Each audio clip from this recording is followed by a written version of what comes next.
અરવલ્લી બાયડ તાલુકાના ગાબટ ગામે ગઈકાલે સવારે 7 વાગ્યાના સમયગાળામાં તળાવ પાસે આવેલા સરકારી દવાખાના પાસે જંગલમાંથી આવેલા દીપડાએ ગામના આધેડ પર હુમલો કરતા છાતીના ભાગે ઈજાઓ થવા પામી હતી, જેને લઈ ગામના દીપડાની દહેશત ફેલાઈ હતી।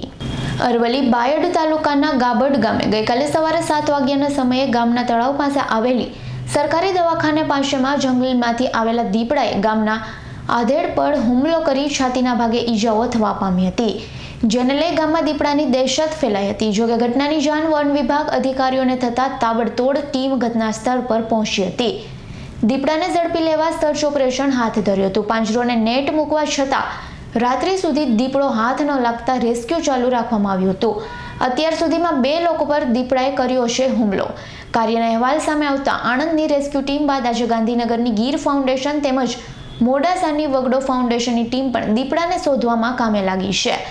જોકે આ એક નિશાચર પ્રાણી હોવાથી સવારના 4 વાગ્યાથી 5 વાગ્યા સુધી જગ્યા છોડી દેતો હોય છે। એમ છતાં 50 વધુ કર્મચારીઓ દ્વારા રેસ્ક્યુ યથાવત હોવાનું જણાવ્યું હતું।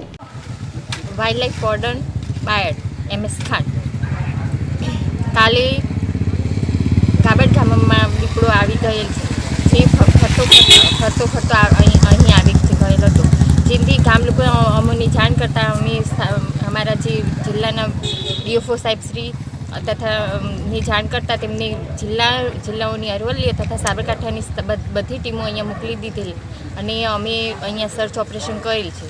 કાલે બે વખતે સર્ચ ઓપરેશન સક્સેસ જતાં થોડું રહી ગયેલું, તો આજે અમે ફરીથી ત્યાં જે જાડી ચાંખરા છે ત્યાં પાછું સર્ચ ઓપરેશન કરેલું। અમારા 40 થી 50નો સ્ટાફ અહીંયા હમણાં હાલમાં છે અને દયા ચેરિટેબલ ટ્રસ્ટ, વગડો ચેરિટેબલ ટ્રસ્ટ અને આણંદનો નેચર હેલ્થ ફાઉન્ડેશનના અહીંયા હાજર હતા તથા અમારા ગીર ફાઉન્ડેશનના પણ અહીંયા આવેલા છે અને સર્ચ ઓપરેશન ચાલુ જ છે। રાત્રિ દરમિયાન વન વિભાગની ટીમ અને ગ્રામજનો વચ્ચે ઘર્ષણ થયું હતું, બીજી અફવા ફેલાઈ તેના ગામ લોકો કાલે દિવસથી માંડીને સાંજ સુધી ટોળા હતા, તેથી દીપડો બહુ જ હિંસક બની જાય એવી ભયના લીધે અમે ગામ લોકોને કીધું તમે ઘરમાં જતા રહો। એના લીધે ગામ લોકો તો ઘરમાં જતા નહોતા, એના લીધે થોડું કીધું કે તમે ગામમાં જાઓ જેથી હિંસક બનાવ ના બને। ચિત્તો ગાબટમાં દેખાતા ચિત્તાને કોમ્બિંગ કરવા અને સર્ચ કરવા માટે NDRFની ટીમ, ફોરેસ્ટની ટીમ, ગીર ફાઉન્ડેશનવાળા અને અમારા પ્રાઇવેટ વગડો ચેરિટેબલ ટ્રસ્ટવાળા અહીંયા આવેલા અને બધા જોડે રહીને લગભગ 50થી 55 વ્યક્તિની ટીમે અહીંયા સર્ચિંગ હાથ ધરેલું અને દીપડો જોવા મળેલ નથી, હાથ લાગેલો નથી।